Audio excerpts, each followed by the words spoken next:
Christmas moment will fill with love and joy. So beautiful, kissing on a mistletoe, baby, with you. I don't need any presents. Hi everyone! Merry Christmas and Happy New Year! Today's Boxing Day. I hope you had a wonderful Christmas with your family, a very sweet and warm one. And I spent Christmas alone, of course, because I moved to London by myself. I'm still quite a newbie here. This is my 3rd month, and but yesterday was good. Yesterday, Christmas Day, because I flipped my mentality.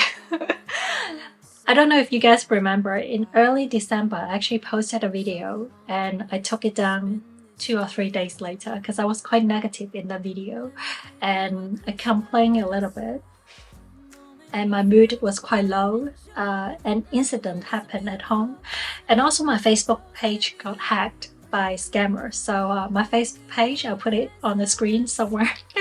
So I do not believe anything that is posted on that page, any comment, any messages, any videos, and it's run by scammers right now. I've lost admin control and Facebook has not been responsive. So yeah, it's one of those challenges that I had in December. And my mood was quite low the whole month, but I intentionally flip everything around in my mind right now every single day. Turn everything into gratitude and just see how blessed and fortunate I am every day. And even looking at the camera right now, I thank God that I have a camera, and I'm so thankful that I have an audience on YouTube. And thanks for watching. I know it's a very busy time for a lot of people. The festive season is a lot going on, and and I had a lot to think about, because I can easily complain about a lot of things, complain about loneliness, complain about Europeans, complain about the systems here and how, but I just don't want to go down that road of complaining.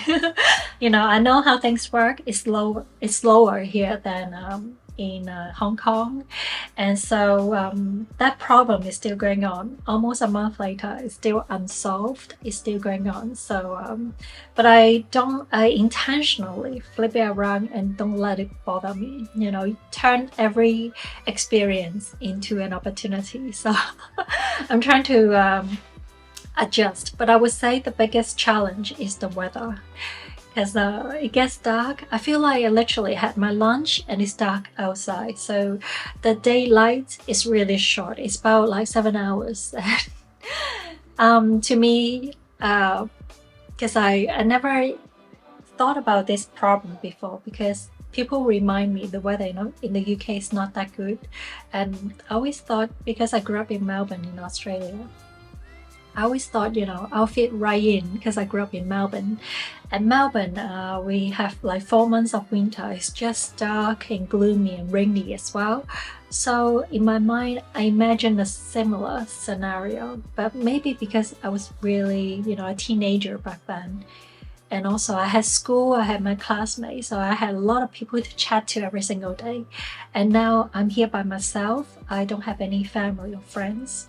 And dealing with really short daylights and the lack of sunshine and really this darkness. Nobody told me about this magnitude of darkness, because I wonder how the elderly can see properly. Because in Hong Kong we have really bright street lamps, so even at night you can see everything super clearly. But here it's so dark, even outside my building.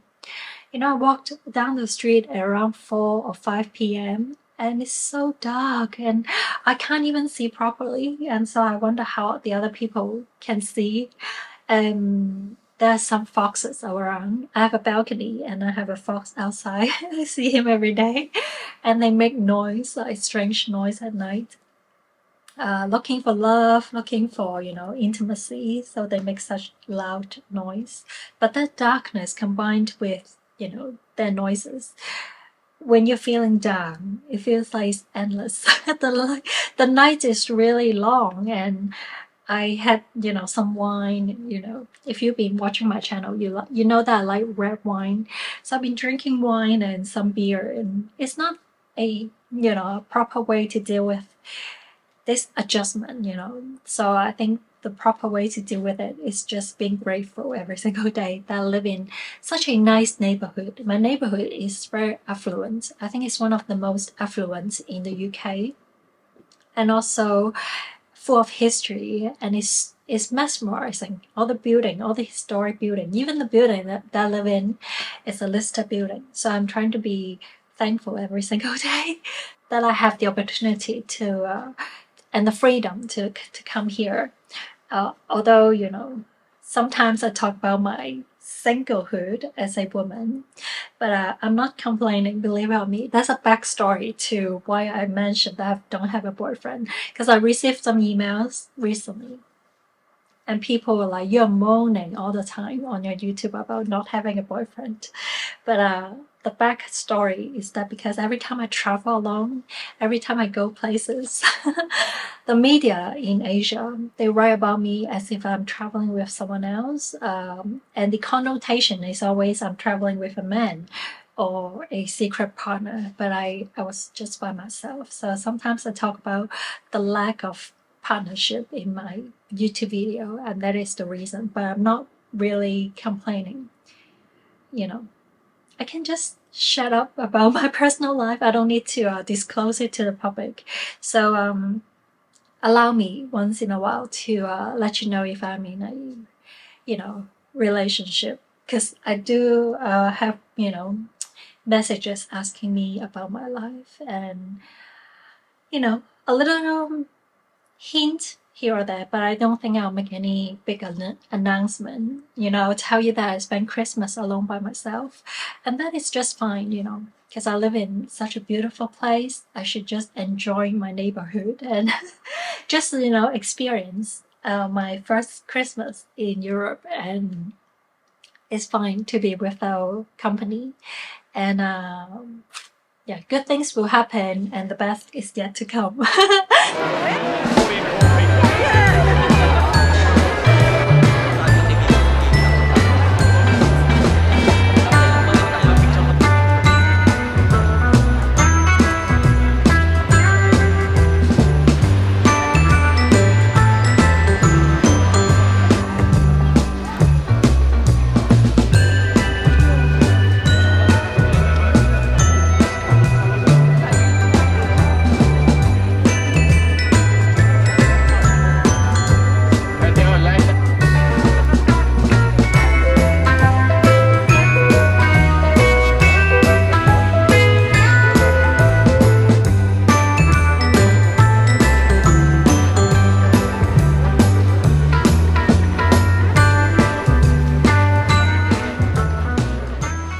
So yesterday, on Christmas Day, I had quite a cinematic experience because, I wanted to get my behind out the door. I don't want to be sitting at home all day and, in my pajamas. Because in my mind, I imagine all the British people would be in the pajamas and stay home all day long. Let me know how you spend Christmas.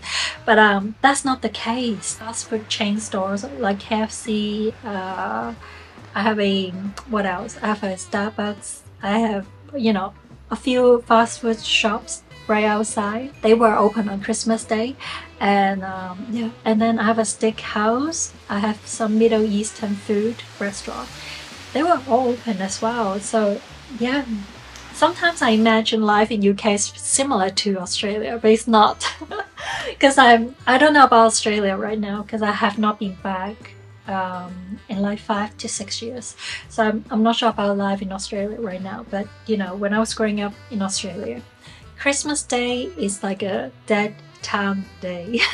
Nothing is open, so you have to buy everything before Christmas and stock up. And so I was quite surprised to find that all the pubs were open, and then I walk around because I really want to record a video about my first Christmas in London. So I shot some videos of people's front door. It sounds really creepy, like people are celebrating inside with their family, and I'm out there in the rain and shooting their front door, shooting their front yard. And yeah, it's a little bit creepy, but I do want to record it on YouTube and share it with you. And they spend a lot of effort and energy and money, of course, to decorate. So a lot of those decoration, I think it's okay to share it with on YouTube. You know, they invested a lot of time and energy to decorate their places. I think they hope to be seen and enjoyed by their neighbors. And I'm just, you know, in the neighborhood. I'm not like, you know, a stalker, so it's fine. So I would insert some of those footage here for you to enjoy on YouTube. And they were really thoughtful. I really love their decoration. I actually just received my electricity bill and it's quite high. So to me, I was like, how do you even afford all this lighting? How do you even afford all the Christmas lights? Because the bill is like triple of what I paid in Hong Kong, or even more than that. And so I'm like, how do you afford all these lights 24 hours outside? So I was walking down my neighborhood, Kensington and Chelsea, and I usually buy my grocery on this street that you see now on the screen. So to my delightful surprise, I saw the bagel shop is open, and I was taking shots outside this cafe that sells crepes. And you know who I ran into? I ran into Hugh Grant. And at that moment, I've never seen him before because I work in the film industry, both behind the camera and also in front of the camera for about 16 years. So I've met a lot of celebrities and movie stars. I've met a lot of, you know, famous faces. And so, but I've never seen him before. That was my first encounter with Hugh Grant. I'll let you know. This is number one. I'll probably see him around because we live in the same neighborhood. And so I ran into him under the lamppost. So our faces were illuminated. So it was quite a little cinematic moment to see him in person. And he's still quite good looking and fit and quite a cool guy. And we walked down the street together for a little while. And I don't think I'll talk to him though, because I know how it feels to, you know, you're obligated to talk to strangers because you are on camera. I know how it feels that people expect you to chat with them like old friends, because I have those requests a lot in Hong Kong. Like people come up to me, can I take a picture with you? And they can clearly see that I just, you know, finished gym, you know, have no makeup on, and they just take their phone out and, you know, stick their head next to you. I know how that feels, so I don't think I'll talk to him or anyone, except, you know, maybe it's a social event, then I'll talk. But in the street, no, I don't think I'll stop someone. I don't think I'll stop a celebrity and force that person to talk to me. Also, I don't have a huge desire to take selfies with celebrities because I've had that done to me for so many years, for over 10 years. Like people always put their camera right in front and take selfies. So I know how that feels and I respect his privacy. But it was quite a nice Christmas Day surprise and also a reminder from the universe that I'm extremely fortunate to be living in the same neighborhood as these talented people. And orchids. Never in my life. This is like my first time buying orchids. I always have roses. I'm addicted to roses. But the reason why I have orchids next to me is because I realize it's better to have another life, another living creature at home. So I feel like I have something else at home that is alive at the same time. So I know it sounds, you know, I have experienced a lot of loneliness. And also, I have this light. It's from Momax, this company called Momax. So we worked together on a commercial, and this is a gift from the company. This light is called the ambient light, and I can change it to any color that I want. So at nighttime, I put on the red light and maybe orange lights to create kind of like a sunshine atmosphere at home. And I think it works. I think this light therapy is working fine. So, and I know they have some lights called happy light. So it's like a bright white light, and yeah, depends on my mood. I think living in London so far it's been good, but I really miss the sea. I really miss the beach. And I really don't think I will invest that much money into a place where I cannot see the sea, the ocean.